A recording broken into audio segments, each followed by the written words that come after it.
आज हम पढ़ेंगे हाइड्रोलिक्स एंड न्यूमेटिक्स।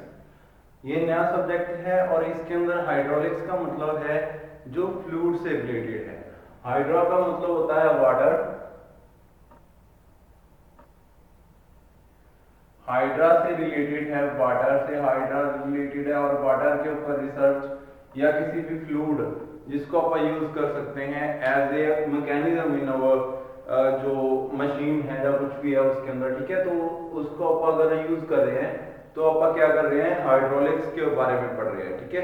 जैसे कि आपने देखा होगा कि जेसीबी वर्क करती है। जेसीबी के अंदर क्या होता है, बेसिकली इंजन थोड़ा सा बड़ा होता है बाकी इंजन से, लेकिन उसकी पावर को और ज्यादा इनपुट करने के लिए पावर, अब इंजन के बड़ा होने के ये मतलब नहीं है कि उसकी पावर बढ़ गई, तो उसकी पावर को इंक्रीज करने के लिए आप वहां पे क्या यूज कर रहे होते हैं, हाइड्रोलिक्स यूज कर रहे होते हैं, आप फ्लूइड का यूज कर रहे होते हैं। वो फ्लूइड क्या करता है, उसकी पावर को कई गुना इंक्रीज कर देता है। जो ऑयल आप उसके अंदर यूज करते हैं उसको, जो पंप्स हैं उसके, ठीक है, जो आर्म्स है उसकी जेसीबी की, वो उस फ्लूइड की हेल्प से उसको इतना ज्यादा पावरफुल बना लेती हैं कि वो बहुत ही ज्यादा पावर में वर्क करती है, ठीक है। तो जेसीबी देखिए आपने, वो हाइड्रोलिक्स के ऊपर ही होती है। और न्यूमेटिक्स होता है एयर से रिलेटेड। अगर आप एयर को, कंप्रेस्ड एयर को यूज कर रहे हो as a working substance, as a mechanism, तो आप क्या कहेंगे, उसको न्यूमेटिक्स कहेंगे, ठीक है। तो सबसे पहले जो अपना टॉपिक बनता है, सबसे पहले जो इसके अंदर यूज होता है, हाइड्रोलिक्स के बारे में बात करते हैं। सबसे पहले इंट्रोडक्शन चैप्टर है, फर्स्ट अपना आपने सारी इंट्रोडक्शन पढ़नी है, क्या न्यूमेटिक्स होता है, क्या हाइड्रोलिक्स होता है। तो सबसे पहले क्वेश्चन बनता है फ्लूइड। फ्लूइड क्या होता है, ठीक है। फ्लूइड किसे कहते हैं, तो जो भी सब्सटेंस, अब एयर भी फ्लूइड है, ठीक है, और वाटर भी फ्लूइड है, और जितने भी सब्सटेंस जो मूव कर सकते हो, ठीक है, जो फ्लो कर सकते हो, every substance that can flow is a fluid, ठीक है। Fluid is a substance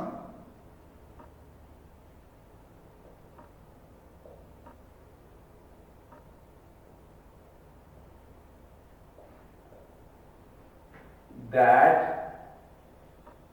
can flow. Fluid is a substance that can flow, just that is capable to flow, जो फ्लो कर सके, ठीक है।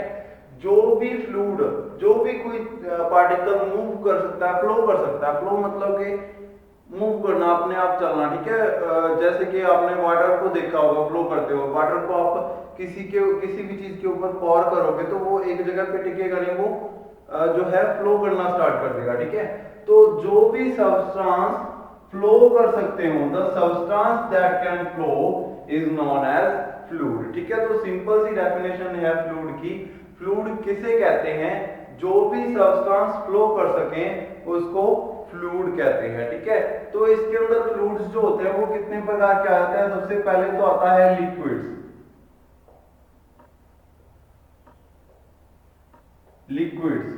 लिक्विड्स कौन कौन से हो गए, लाइक वाटर,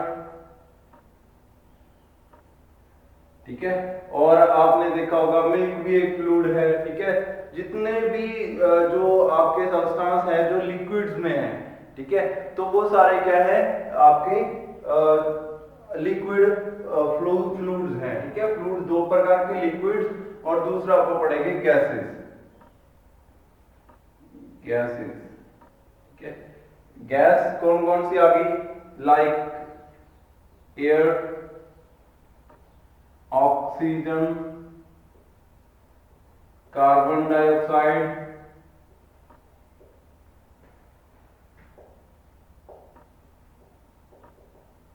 ठीक है, या ऐसी ही और सारी गैसेस जितनी भी है आपके पास यूज करते हो आप, ठीक है। तो ऐसे ही फ्लूइड के अंदर डीजल, ठीक है, पेट्रोल और भी बहुत सारे जो भी आपके दिमाग में आ रहे हैं, जितने भी लिक्विड्स हैं वो सारे क्या है, लिक्विड फ्लूइड्स हैं, ठीक है, जो मूव कर सके, ठीक है। तो अब ये डिफरेंट टाइप्स के होते हैं फ्लूइड्स जो होते हैं। अब इनको क्लासिफाई किया जा सकता है, क्लासिफाई कर सकते हैं आप, या डिफरेंट टाइप के अंदर इनको अलग अलग आप इसको देख सकते हैं कि ये कैसे कैसे आप इसको क्लासिफाई करोगे। तो फ्लूइड्स आते हैं, सबसे पहला फ्लूइड का टाइप होता है आइडियल फ्लूइड, ठीक है। सबसे पहले कौन से आते हैं? Ideal fluid.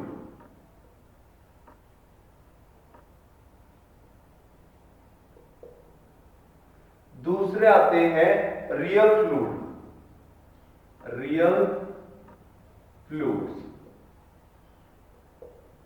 और नेक्स्ट आते हैं न्यूटोनियन फ्लूइड्स।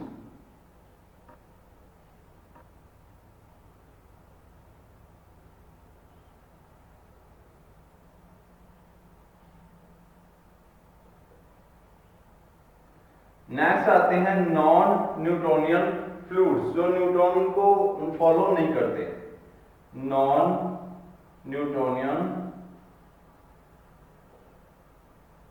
फ्लूइड्स। उसके बाद नेक्स्ट आते हैं ideal plastic fluid,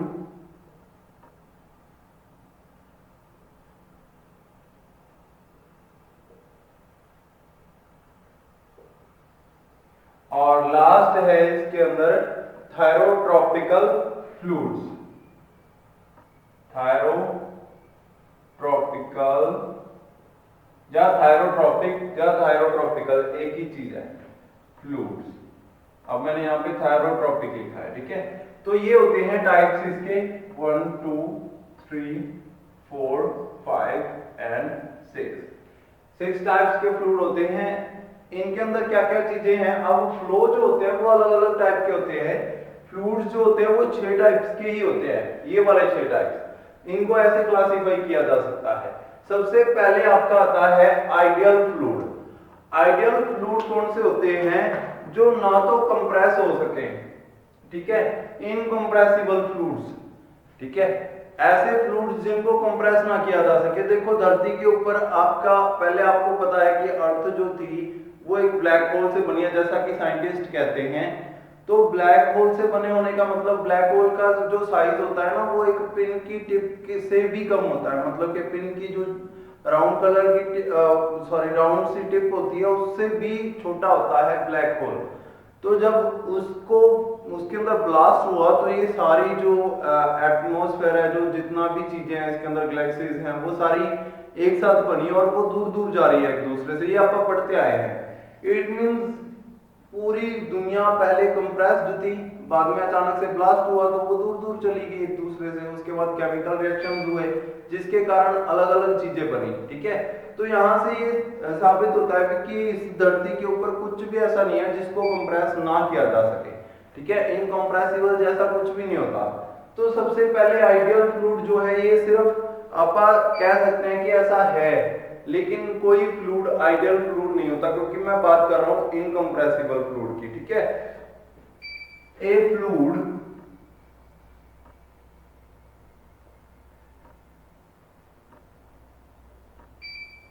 which is, जो कि है इनकंप्रेसिबल, इनकंप्रेसिबल, जिसको कंप्रेस ना किया जा सके, ठीक है। एक फ्लूइड जो कि इनकंप्रेसिबल है, जिसको कंप्रेस ना किया जा सके, वो होगा आइडियल फ्लूइड। और इसके अंदर और भी प्रॉपर्टीज हैं। कोई विस्कोसिटी नहीं होगी उसकी, नो विस्कोसिटी,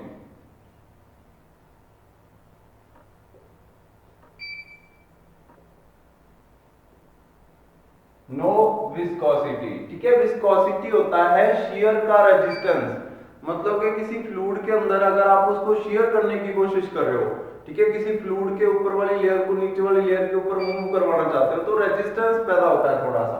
अगर रेजिस्टेंस जीरो हो, ठीक है, रेजिस्टेंस तो इस धरती पे किसी भी चीज के अंदर रेजिस्टेंस जीरो नहीं है, लेकिन अगर रेजिस्टेंस जीरो होता और ये फ्लूइड इनकंप्रेसिबल होता, और भी है property next, and no shearing resistance. ये दोनों चीजें एक ही है, वैसे अलग से लिख दी इसने, no shearing resistance. Viscosity zero, ठीक है। अगर विस्कोसिटी जीरो हो और जो फ्लूइड है वो इनकंप्रेसिबल हो, उसको कंप्रेस ना किया जा सके, ठीक है, और शेयरिंग रेजिस्टेंस जीरो हो। शेयरिंग रेजिस्टेंस मतलब कि उसके अंदर अगर आप हाथ ऐसे जोर से घुमाने की कोशिश करो, ठीक है, तो आपके हाथ के ऊपर बिल्कुल स्ट्राइक ना करे वाटर और वो उसके अंदर से आसानी से निकल जाए, उसको बोलते हैं शेयरिंग रेजिस्टेंस, ठीक है। अगर जीरो है तो आपका हाथ आसानी से उसके अंदर से निकल जाएगा, आपके हाथ के ऊपर बिल्कुल रेजिस्टेंस नहीं आएगी, ठीक है। तो ये होता है शेयरिंग। तो ऐसा कोई फ्लूइड हो सकता है जिसके अंदर आप हाथ घुमाओ और वो आपके ऊपर बिल्कुल फोर्स ना करे, रेजिस्टेंस जीरो हो, ऐसा कोई फ्लूइड नहीं होता। तो ना तो ये चीज पॉसिबल है, ना ही ये चीज पॉसिबल है और ना ही ये चीज पॉसिबल है। लेकिन अगर होती तो ये क्या होता, आइडियल फ्लूइड होता। तो आइडियल फ्लूइड इस धरती के ऊपर है ही नहीं, लेकिन अपने को फिर भी एक स्टैंडर्ड फ्लूइड मानना था जिसको आप एज ए स्टैंडर्ड यूज कर सके। तो प्योर वाटर जो होता है उसको आइडियल फ्लूइड, लगभग आइडियल फ्लूइड मानते हैं, क्योंकि उसके अंदर जो क्वालिटीज है वो लगभग इसको मैच करती हैं।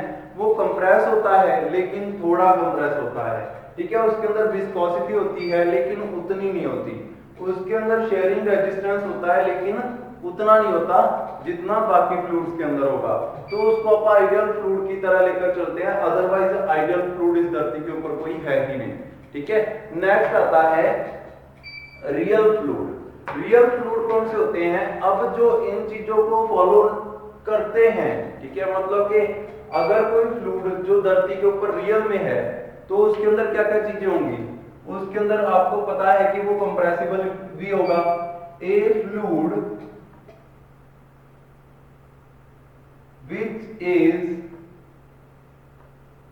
compressible,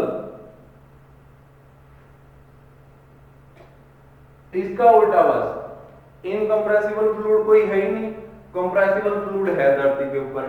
एंड हैज ए, यहां पे एंड नहीं लिखते, हैज ए विस्कोसिटी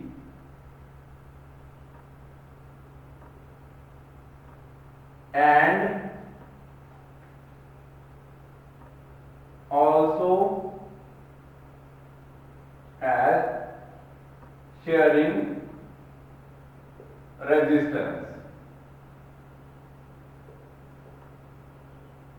मतलब कि शेयरिंग रेजिस्टेंस भी है जिसका, विस्कोसिटी भी है और कंप्रेसिबल भी है फ्लूइड, ठीक है। तो ये जो तीनों प्रॉपर्टीज जिसके अंदर हैं अवेलेबल, उसको आप क्या कहेंगे, रियल फ्लूइड कहेंगे। असलियत में जितने भी फ्लूइड्स धरती के ऊपर मौजूद हैं सारे रियल फ्लूइड हैं। एवरी फ्लूइड जो अवेलेबल है, every available fluid is real fluid, real fluid. जितने भी धरती के ऊपर फ्लूइड्स हैं सारे क्या है, रियल फ्लूइड्स हैं। अब अपन ने दो कैटेगरीज में इनको डिवाइड किया था, दो ही कैटेगरीज के अंदर डिवाइड किया था। क्लासिफिकेशन ऐसे होगी कि एक तो होगा आइडियल फ्लूइड और एक होगा रियल फ्लूइड। या तो जो फ्लूइड है धरती के ऊपर या तो वो आइडियल फ्लूइड हो सकता है या वो रियल फ्लूइड हो सकता है। लेकिन अपन ने पढ़ा कि आइडियल फ्लूइड जैसा कुछ होता ही नहीं है, तो जितने भी हैं सारे क्या होंगे, रियल फ्लूइड्स होंगे। बहुत ही सिंपल सी चीजें हैं, ये फर्स्ट चैप्टर है, बहुत इंपॉर्टेंट है क्योंकि इसी के ऊपर बेस्ड है पूरा, इसलिए आपको थोड़ा सा ध्यान से करवा रहे हैं, तो इसको ध्यान से समझना। फ्लूइड्स दो तरीके के हो सकते हैं, आइडियल फ्लूइड या रियल फ्लूइड। आइडियल फ्लूइड जो नहीं है वो रियल फ्लूइड है, ठीक है। तो मतलब कि कोई भी फ्लूइड आइडियल नहीं है तो सारे फ्लूइड्स ही रियल हैं। आइडियल फ्लूइड जस्ट एक इमेजिनरी फ्लूइड है जो कि इनकंप्रेसिबल होगा, विस्कोसिटी नहीं होगी और शियर रेजिस्टेंस भी जीरो होगा, ठीक है। तो दो फ्लूइड्स के बारे में अपन ने पढ़ा जो कि आइडियल फ्लूइड और रियल फ्लूइड। और कैसे क्लासिफाई कर सकते हैं आप इनको, आइडियल फ्लूइड और रियल फ्लूइड के बारे में डेफिनेशन भी पता चल गई आपको और इसके बारे में एग्जांपल्स भी आपको पता चल गए। तो वाटर, डीजल, ये सारी चीजें क्या है, असलियत में ये सारे रियल फ्लूइड्स हैं, ठीक है। आइडियल फ्लूइड जैसा कोई फ्लूइड है ही नहीं। नेक्स्ट आता है न्यूटोनियन फ्लूइड। अपन ने नेक्स्ट पढ़ा न्यूटोनियन फ्लूइड। अब ये दो तरीके के होते हैं, न्यूटोनियन, नॉन न्यूटोनियन। न्यूटोनियन कौन से होते हैं, जो न्यूटन को फॉलो करें, और नॉन न्यूटोनियन कौन से होते हैं, जो न्यूटन को फॉलो ना करें, ठीक है।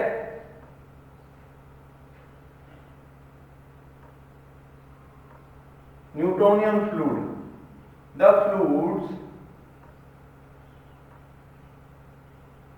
ऐसे फ्लूइड जो न्यूटन का एक लॉ है कि shear stress is directly proportional to shear strain in fluids। Newton ने वो जो अपना लॉ बताया था, वो जो अपना सिद्धांत दिया था, वो सबके लिए था कि shear stress is directly proportional to shear strain। अब कुछ फ्लूइड्स के अंदर तो ये होता है shear stress, मतलब कि उसको अगर आप शेयर करने की कोशिश करें, ठीक है, तो कुछ ऐसी लाइन बनेगी, मतलब कि अगर मैं कहूं यहां पे shear stress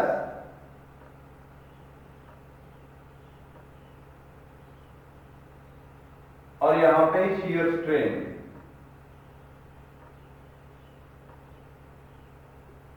ठीक है, तो shear stress is directly proportional to shear strain means जितनी मैं स्ट्रेस इंक्रीज करता जाऊंगा उतनी ही स्ट्रेन बढ़ती जाएगी अपने आप, ठीक है, जितनी स्ट्रेन बढ़ाता जाऊंगा उतनी ही स्ट्रेस भी बढ़ती जाएगी, ऐसे मतलब कि डायरेक्टली प्रोपोर्शनल रहते हैं, ठीक है।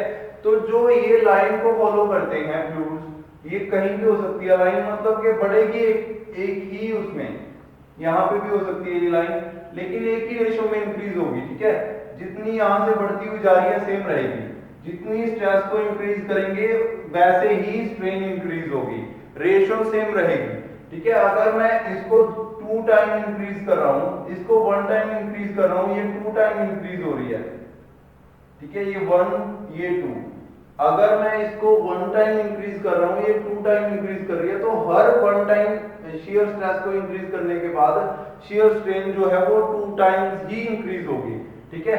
लाइक यहाँ पे ये 2 पे चली गई तो ये ऑब्वियस है 4 पे चली जाएगी, ठीक है, यहाँ पे अगर ये 3 पे चली गई तो ये 2 टाइम इंक्रीज होके कितने पे चली जाएगी, 6 पे चली जाएगी, ठीक है, मतलब कि रेशो सेम रहेगी इंक्रीज होने की shear स्ट्रेन। अगर तो ये लॉ को फॉलो कर रहा है तो वो कौन सा फ्लूइड होगा, वो न्यूटोनियन फ्लूइड होगा, अगर ऐसा नहीं हो रहा तो वो नॉन न्यूटोनियन फ्लूइड होंगे, बिल्कुल सिंपल सी बात है, ठीक है। in which shear stress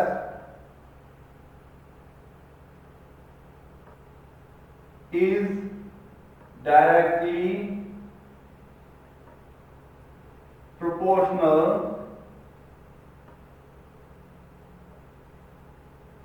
to shear strain। shear stress is directly proportional to shear strain, या ऐसा लिख सकते हो the fluids which obey the law of Newton। according to fluid जो न्यूटन के लॉ को फॉलो कर रहे हैं वो कौन से होंगे, वो न्यूटोनियन फ्लूइड होंगे। और न्यूटन का लॉ क्या कहता है, वो कहता है the shear stress is directly proportional to shear strain in the fluids। Fluids के अंदर shear stress जो है वो shear strain के डायरेक्टली प्रोपोर्शनल होती है। अब जो फ्लूइड्स ऐसे वर्क कर रहे हैं, मतलब कि उनके ऊपर अगर मैं फोर्स लगाऊं तो वो डिसॉल्व हो जाएंगे, जितनी ज्यादा फोर्स लगाऊंगा उतनी ज्यादा डिसॉल्व होंगे, उतनी उनके अंदर स्ट्रेस आएगी कि मैं इसके अकॉर्डिंग डिसॉल्व नहीं होना, इसके अकॉर्डिंग टूटना नहीं है, और टूटते भी जाएंगे धीरे धीरे, ठीक है। स्ट्रेन भी आती जाएगी, उसके अंदर स्ट्रेन होती है परमानेंट डिफॉर्मेशन, और जो परमानेंट नहीं कह सकते, डिफॉर्मेशन कह सकते हैं। उसके बाद जो स्ट्रेस है वो क्या है, उसके अंदर जो उसको रोकने की कोशिश कर रही है रेजिस्टेंस, वो फोर्स के इक्वल होता है, जितनी आप फोर्स उसके अंदर लगाते जाएंगे, तो सीधा सीधा मतलब ये है कि जितनी फोर्स बढ़ती जाएगी उतना ही स्ट्रेन बढ़ता जाएगा, सिंपल सा ये सिस्टम है इसका, ठीक है। नेक्स्ट आते हैं नॉन न्यूटोनियन फ्लूइड। जो फ्लूइड न्यूटन के लॉ को फॉलो नहीं करते वो नॉन न्यूटोनियन फ्लूइड, सिंपल सी बात ये है। लेकिन अब आप इसको कैसे समझ सकते हैं नॉन न्यूटोनियन फ्लूइड्स को, the fluids which in which the fluids in which shear stress is not, बस इतना लिखना है, not directly proportional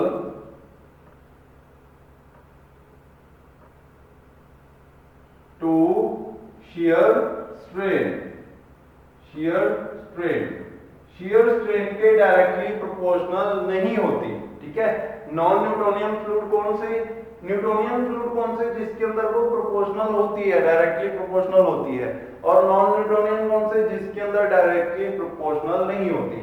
means diagram कैसे बनेगा, जैसे जैसे स्ट्रेन बढ़ रही है वैसे वैसे ये भी बढ़ रहा है, लेकिन फिर जाके कहीं कम भी हो रहा है। ठीक है, अब इस जगह पे जाके ध्यान दो, इस पॉइंट के ऊपर, इस पॉइंट के ऊपर जाके स्ट्रेस तो बढ़ना बंद होगी, शियर स्ट्रेस।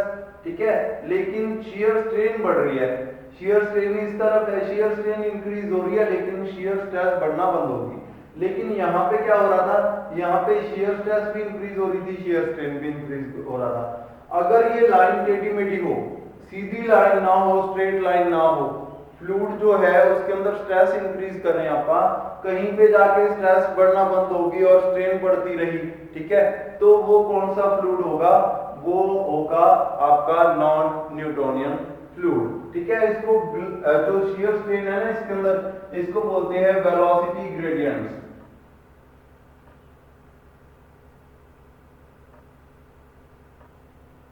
ठीक है, और इसका फार्मूला होता है du upon dy, du upon dy।